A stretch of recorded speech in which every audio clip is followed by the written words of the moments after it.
Hey everyone, and welcome to another edition of Burton Ballers. And in today's video, I'm going to be talking about two major signings that Roman wants to complete in the summer. But before I get into that, guys, you know the drill. Smash that like button, subscribe to the channel, and turn on all post notifications so you'll be notified every time we make a new video. Welcome to the Burton Ballers. Ain't got no time for no stallers, yeah. We are the risers, we're not the fallers. Our channel is growing wider and taller. Yeah, we're here to give you the news about your dear beloved Blues, yeah. So if you like this YouTube channel, like, subscribe and turn on that bell. Yeah.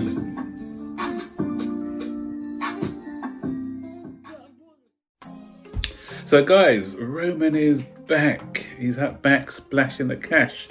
Not only was he spent what 200 million last season, but that's not enough for him. He's not content. He's fed up of being an also-ran. We've had what 3 seasons now without winning the league, and that's for Chelsea. That's we don't want to get into the. We're not Arsenal. We're not Tottenham. We're not one of those teams who just settle on finishing in the top 4 and see that as a success. Roman wants bigger and better things from Chelsea. He's seen Manchester City win the league. He's seen Liverpool win the league. Manchester City looking like they're going to be winning the league again. You know, the last time we won was when Conte was here about 4 seasons ago. But and the investment hasn't been great over those years, and it's shown with the quality of players that we've got at our disposal at the moment. But Roman says, you know what, I want to see us compete again, so I'm going for the big players. And these 2 windows, he's had to take advantage of the situation at the moment because of a couple of things that are happening.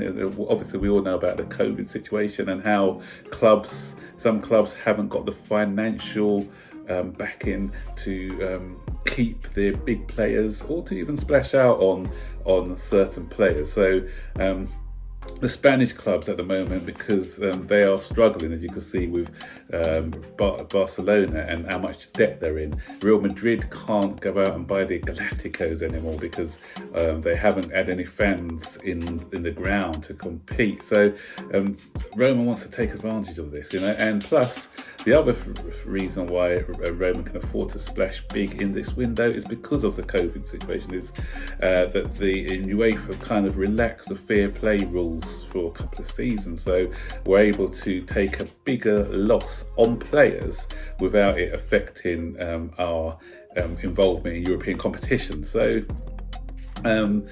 and also we sell players as well. It's not as if we are just spending 200 million that we didn't have. We had Hazard money from last year, the Morata money, and I'm sure that we're going to be selling some players this year to offset some of the purchases that we're going to make. For instance, Ross Barkley's been talked about for 40 million, I believe, for 30 to 40 million to go to Aston Villa, or if he continues his successful loan spell there.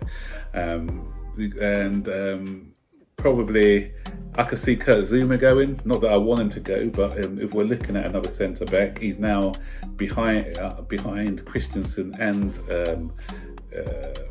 Rudiger in a pecking order, so I can see him going, and he's still a sellable asset, someone who we can get quite a lot of money for, so I can see us getting anything over 35 million for him. And if we do get in Haaland, because the 2 big signings that we're talking about are Haaland and Sancho from Dortmund, and so for instance, if we do get in Haaland, then I can see Tammy Abraham's going. Tammy Abraham's got 2 years left on his current deal. He wouldn't want to stick around because they're similar type of players, and he's somebody that we can get a minimum of, I'd say, 40 million for. So that's another money that can come in to partly fund some of these deals. I was going to talk about the Abraham situation in more depth actually, but I was watching a video by Baggy TV, and Baggy TV covered all the points I was going to make. It was just like we're sort of got some telepathy going on, because every single point I was going to make was covered. So if you want to see the points that I was going to make, just go over to Baggy TV and watch his video about the subject and his thoughts are my thoughts. And while I'm on the topic of Baggy TV, I'd like to wish him a happy birthday. He's been going for 1 year so far. His channel is growing fast. It's overtaken mine as well, because I remember I saw his birthday video. We were trying to get him up to 1,000 subs, and he's got over 1,000 now, and he's moving more towards the 10,000 mark. So he's got some good content over there. So give him a nice birthday present, and if you haven't done so already, subscribe to his channel. I just want to give you a bit of information. What I tend to do when I'm making my videos, I tend not to watch other people's videos beforehand. So if I'm doing like a match review or preview, for instance, or even commenting on transfers, I try to do my videos first, because I don't want my views to be clouded by what I watch from other content providers. So so that's why I try to keep it fresh. And had I not watched that Baggy TV video today, then I'd have probably been going over the same sort of stuff that he did, that he's already covered. Anyway, so Haaland would be a fantastic deal if he can be pulled off. The reports coming in from Kevin Palmer, actually. He writes for the News, it used to be called News of the World, I think. Sunday Sport, I think it's called now. World Sport or something. I can't remember the paper. But he said that Chelsea see themselves as favourites for Haaland. And there's other papers I've been reading, and they've said that Chelsea look to be in the driving seat at the moment, and Manchester City are after him as well. But Manchester City will not be getting involved in a bidding war. So if Chelsea are really interested, I know that Roman, he's the one that Roman Abramovich really wants, and he's going to go all out to get him. So he will bid higher than Man City, probably. And if Manchester City don't want to get involved in the bidding war, then I can see Chelsea probably favourites to get him. But it's also where he wants to go, because Chelsea can bid 200 million, but if he prefers the project that Pep Guardiola's got at Manchester City, no matter how much money we bid for him, then he may want to go there. So I'm not saying it's definitely going to Chelsea. It's going to be up to him, what project he likes the best, and who can afford him, really. And I don't think Manchester City are going to be seen as big spenders going forward, and the reason is because of their close shave with the UEFA and the financial fair play. So they want to be seen as acting more responsibly in the market, and so splashing out 150, 200 million, then maybe not. And I reckon they'll go for Harry Kane. I think it's a smokescreen with this Haaland thing, because if Tottenham don't win anything this season, I can see Kane moving on, and I can see him going to somewhere like Manchester City.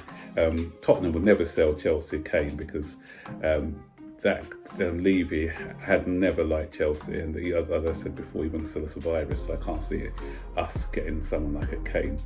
And I don't know with Manchester City as well, with the Messi situation, what's going to happen there, because he was interested in joining them last season. Messi, I can't see him hanging around at Barcelona, because they are in a mess. Get it? Messi, can't have Messi in a mess, can we? So he needs to go somewhere else. So Jadon Sancho is the other one. His price has been reduced. Last summer, £120 million they were talking about, but now it's reduced to around about 75 million, because Dortmund, more than most, are feeling this COVID situation as well. They've got a big fan base, and having no one in the ground is hurting them financially, and plus they are outside of the top 4 at the moment. They're currently in 6th place. I think they're 6 points behind the team in 4th. And if they don't qualify for the Champions League, then they are going to be even more hit financially. So they will be looking to get rid of a couple of players.